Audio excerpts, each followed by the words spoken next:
Jacob. I'm Katie Joe. Hi, I'm Nick. My name is Todd Walters. My main jobs are breeding cows on both sides here, maintaining, servicing the robots. One of my main jobs is breeding cows. My main job is to feed cows every day. My main job's manure. And this is our family-owned and operated dairy farm. We're up here in our robot barn. On this side, we got our two classics that we put in roughly 10 years ago now. On this side, we got our V310s that we just installed this winter. We managed to get everything moved out of our stanchion barns. We have like 15 to 1600 acres, 800 of corn, 300 of beans, 450 of hay, and then like 100 to 150 acres of wheat and oats. That's all I got. We milk roughly 380 cows between the 6 robots, and then we raise all of our calves here. Boys and girls, they all stay until girls turn into milk cows and boys turn into fats.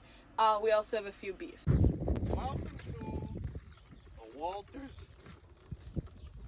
Welcome to the farm. That's a cow, that's a calf. Philip Walters Farms Incorporated. 1947. That's when this barn was built. That's when we started milking in it.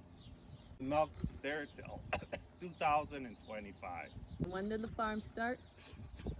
1937. My grandpa came in on the road here, kinda, off a logging trail. He came in a half mile, they claim. He looked for the creek and the river, the Trap River, same one that runs through by the golf course. The water is animals. That's how this all started. This is how it all was. Went from 25 cows till the barn was full with 63. Then we started switching some cows. Then we switched 5, 10, 15, 18, 37. Then it went to chasing the whole barn out. Then it went to 56, and then they were milking the barn, chasing it out. Milking the barn, chasing it out. Milking the barn, chasing it out. Milking the barn, and then they stayed in there. And then over by the freestall barn, they'd go out and they could eat and lay down in freestalls, which was really good because they learned how to lay in a freestall once a day in the new barn that was bedded with sand. So then when they went up to the robot barn, there were free stalls with sand, and they all knew enough to go in there and lay down, because usually they'll just lay on the walk in manure. Very, very weird. I came down here. I've been doing it since I was 15, 61. I remember we used to go to school and get off at noon. Me and my cousin would come home and we'd have to clean the barn. Put the barn cleaner and run the switch into the spreader and hook it up.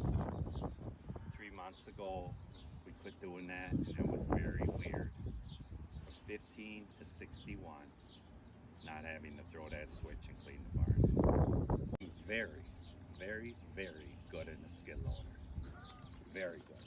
So if any construction people are out there and you want somebody to drive a skid loader and not screw anything up, I'm your man. This isn't a job interview, Pa. You Oh, own... it can be at the end a little bit. And then I own this farm with my 2 brothers.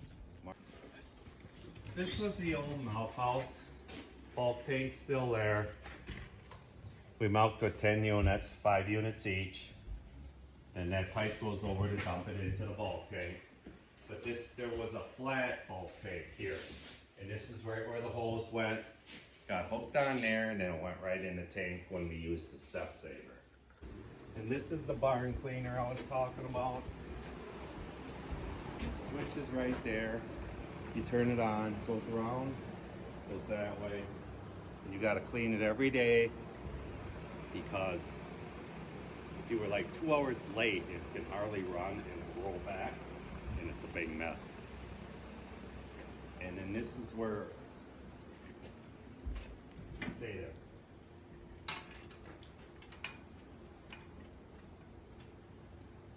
This is where we milk the 4 groups. 5. 5 groups or whatever.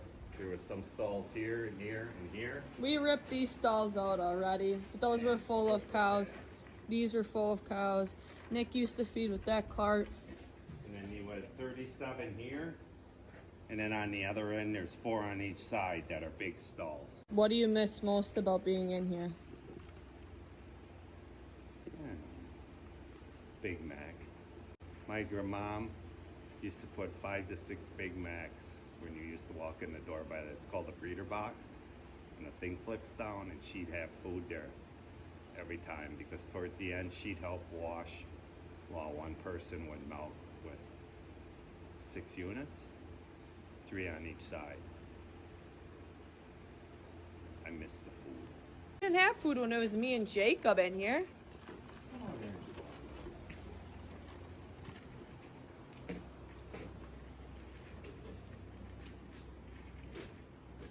This is There's what the I mean grates. by 2 bales of straw. You take them, you take a fork, 3-time fork, and you shake it. And it did look really nice. And this is your barn cleaner. Back the spreader underneath there.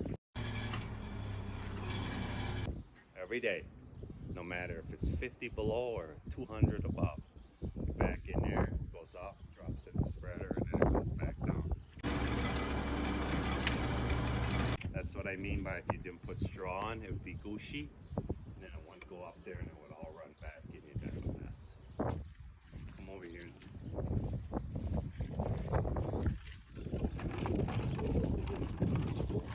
You're getting all the tour.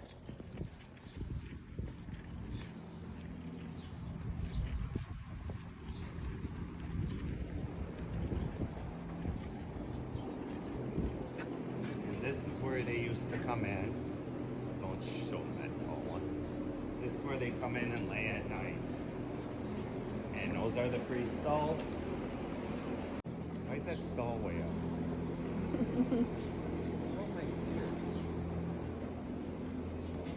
Then we keep all our bull These calves. are his pride and joys. This is his babies. We keep all our bull calves when they're in them calf hutches. She just moves them. From there they go to the mega hutches out there. Then she dehorns them. Because otherwise you'd have a mess. You'd have millions And she and castrates them. animals with horns poking each other, getting their heads caught. They wouldn't be able to fit in the stalls, but those are cows and stuff like that. She also castrates them. They do not have nuts. Always do that.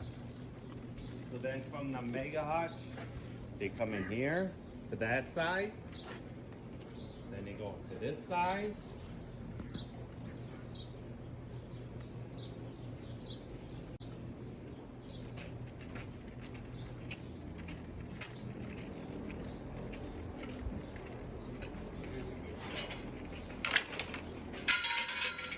Then they go to this size on the left.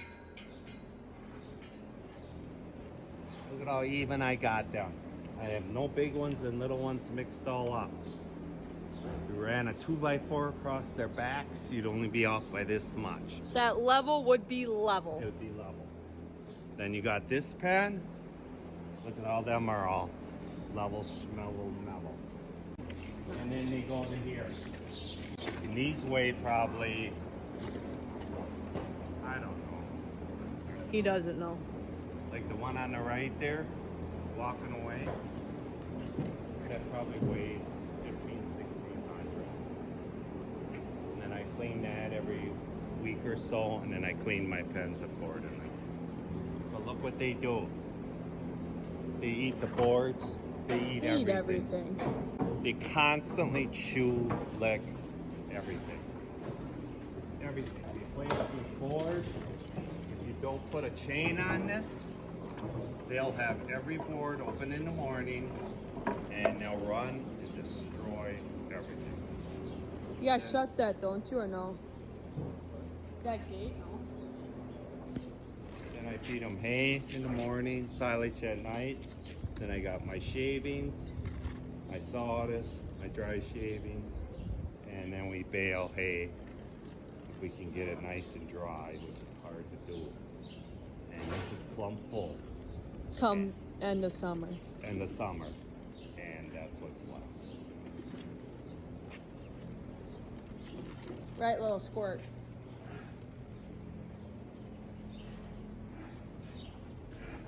Level. level. If it's not level, I can't sleep at night. Look at that. Slow down. Look how level that is. Look at this one. Level. Level. Level. Level. All right.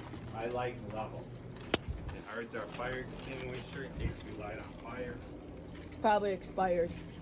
Don't say that. I don't know, probably. No, it's great. Alright guys, I kind of just wanted to do a quick introductory video, so that's what that was, I guess, but through my dad's eyes, which is always a fun time. This is going to be a huge learning experience for me. I've never really watched YouTube before, so bear with me on this. It's going to be a learning curve. I'm going to do my best. I'll take any criticism you guys have as I do this. I'm not sure how often I'm going to post or anything like that. Again, we'll kind of wing it as I go. I'm going to try and be as honest with you guys and real with you about the farm without getting canceled or sued. So that's my goals with that. And with all that being said, welcome to the family farm and enjoy the show.